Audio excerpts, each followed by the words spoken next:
can't buy a home with student debt. False. Did you know that over 42 million Americans have student debt? Well, home ownership is still possible even if you have student debt. We're here today to clarify exactly how a home purchase is possible if you have student debt and to clear up any misinformation that's out there. I'm Jamie Meushaw with Jamie Meushaw Real Estate, and if you're new to this channel, we talk about all things real estate in Southwest Washington and surrounding areas such as Camas, Washougal, Battleground, and Ridgefield, as well as Portland metro area, including Beaverton, Tigard, and Lake Oswego. So how does student debt affect your ability to purchase a home? Essentially, the way that a lender looks at it is your debt to income ratio, also known as a DTR.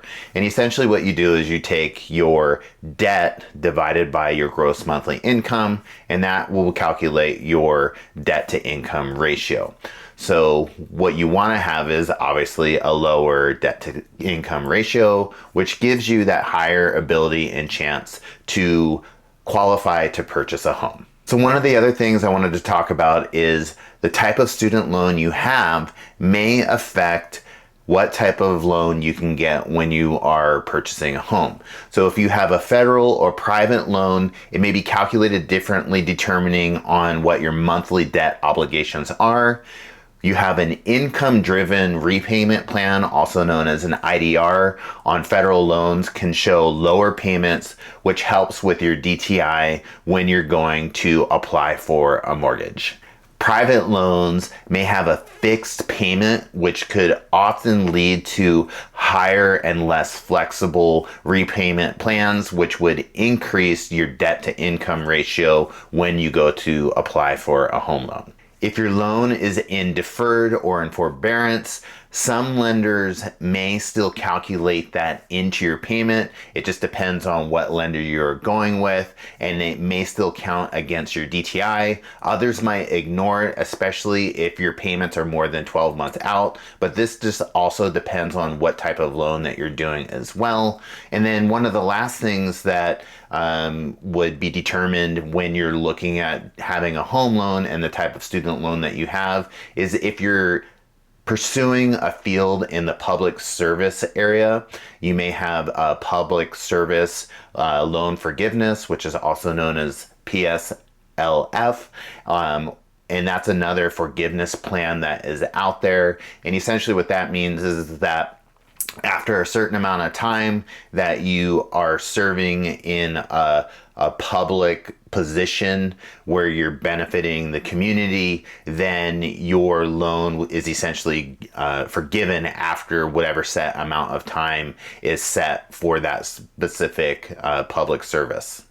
So I thought it would be a great idea today to bring in one of my trusted referral partners, somebody that I've known for a long time, and I've personally used the services for about 15 years now with my clients, Matt Jolivet with Associated Mortgage. He knows these type of loan programs in and out, and he's here today to give us a little bit more insight about being able to purchase a home when you have student debt.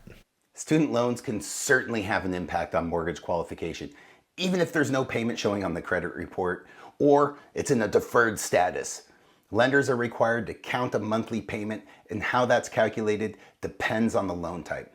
For conventional loans, we use 0.5% of the loan balance unless you can provide a letter from the servicer showing a fully amortizing payment.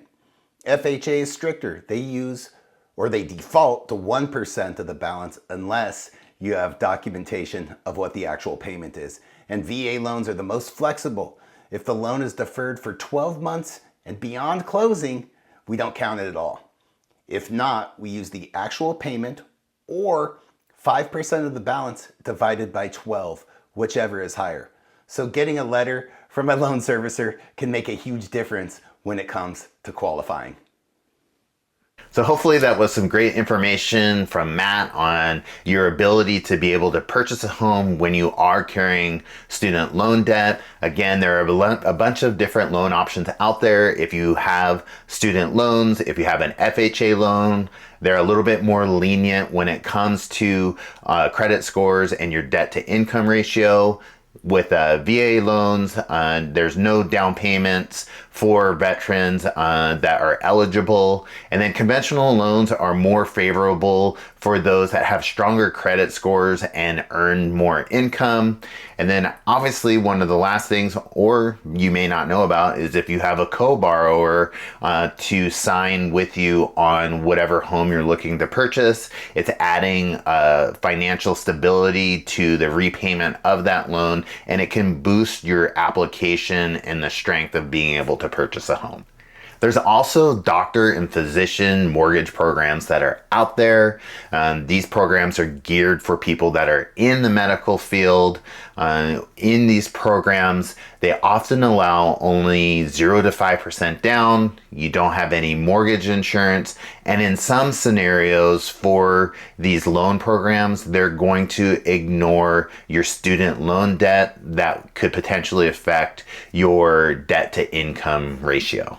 Again, these physician mortgage loans are targeted towards medical professionals, dentists, physicians, doctors, veterinarians, and especially new grads. They're designed to support early career professionals with high potential earnings, but also carry high student loan debt. How do you strengthen your mortgage application? One way is to improve your credit score. How do you improve your credit score? Well, you want to pay your bills on time, try to reduce that debt that you have out there, including any high interest revolving debt on credit cards, because the high interest debt on credit cards is the most difficult to pay off. So you want to make sure that you focus on those first. Try to boost income. You may possibly want to get a second job for the first couple of years if you're trying to purchase a home to increase that income, which will additionally help you save for a down payment and pay off that debt that you have. And make sure that you work with a lender on a pre-approval, one that is familiar with student loans and medical professionals if you are in that field. So here's some myth busters and what's not true. You need to be debt-free in order to buy a home. That is false. Student loans will automatically disqualify you from purchasing a home. That is also false. It's how you manage that debt to the lender is what matters the most. And lenders will use your full loan balance when they are calculating your debt to income ratio. That is not always true. Many will use your actual payment on that loan versus whatever debt that you owe on the total loan that will affect your debt to income ratio. Here are some of the key takeaways from this. You want to know what your debt to income ratio is. How does your credit score affect your ability to purchase a home? You want to connect with a lender that really understands what student loan debt is and how it affects your ability to purchase a home. And lastly, is right now the best time for you to be purchasing your home with whatever student loan debt you're carrying? If you like this content, please follow and subscribe to my channel. Also down in the comments, we have a link to my weekly newsletter that you can sign up for. And if you love this content, we'll be putting out more videos throughout the year. I'm Jamie Meushaw with Jamie Meushaw Real Estate, and we'll see you on the next one.